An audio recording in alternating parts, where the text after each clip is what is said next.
Hello everyone, this is Helios Raven. I tell you how I do it, even if you don't care. And we last left off, we were looking at the trader fleet section of the Armada handbook, where we got some new vessels for the forces of chaos. We just went over the Planet Killer, and we're looking into the two Grand Cruisers that we were given in this book. And the first one was the Retaliator class Grand Cruiser. Like most of the other Grand Cruisers for chaos, it's got 10 hit points, 20 centimeter move, speed, 45-degree turns, 3 shields, 5 plus armor, and 3 turrets. Not too bad at all, not too shabby. And it also has, if you make this the Forbane Grand Cruiser, Retaliator Grand Cruiser, you can get it. You can get an 5d6 rolled when using the all-ahead full order. This is basically the order where you go at your maximum speed. And this one, instead of getting the average, I believe it's 2d6 for all ahead full, or 1d. I'm sorry, I think it's 1d6. Forgive me.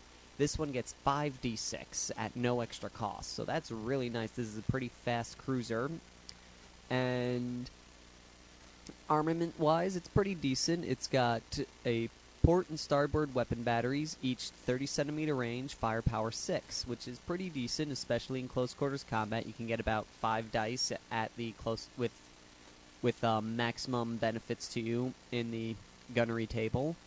And we've got also a port and starboard lance batteries, each 45 centimeters, which is really good for lances, at firepower 2 each, which is pretty decent. You know, it's not great, but it's not, pathetic. It's better than 1.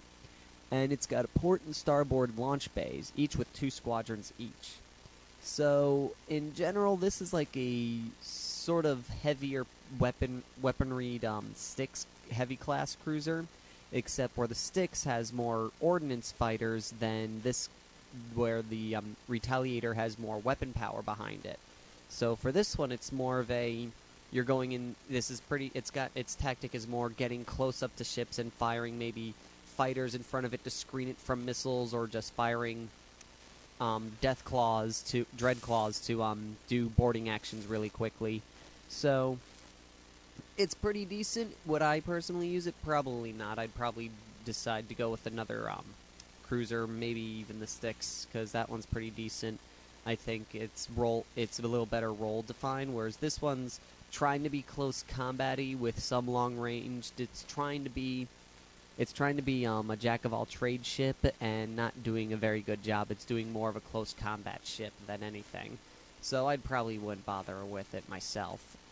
But all in all, pretty decent. It's got, like I said, you could, run it up, fire your lances until you get close enough with your weapon batteries, throw some bombers at ships, and then when you get close, put some fighters around you to protect you from torpedoes, or launch dread claws to get into an assault and go full force with the weapon batteries. And the next and final ship that we were given in this book was the Executor class Grand Cruiser. And the Executor class is got the same stats as the Retaliation, but this one is armed with only lances. It's got 2 sets of lances on each side, actually. It's got one set that's only 30 centimeter range with power 4, and then another set that's 45 centimeter range at power 2. So around 30 centimeters, it's got a really nice range.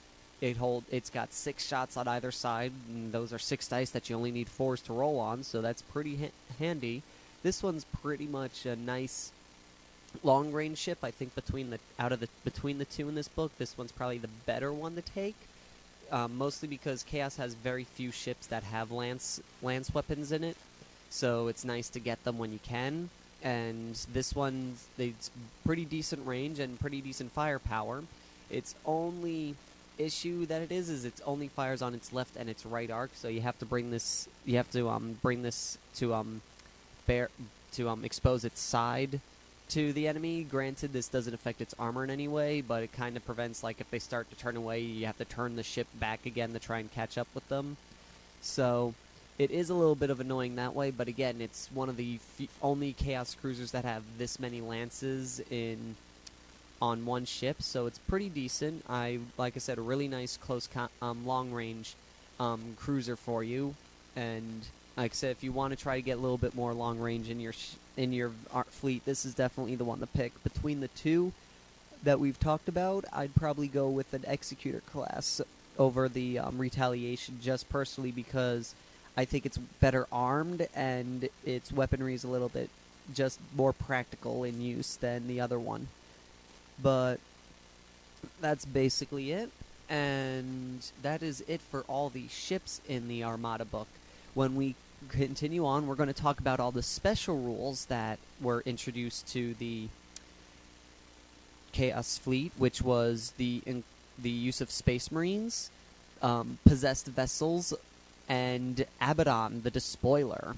So tune in next time. Until then, this is Helios Raven, signing off.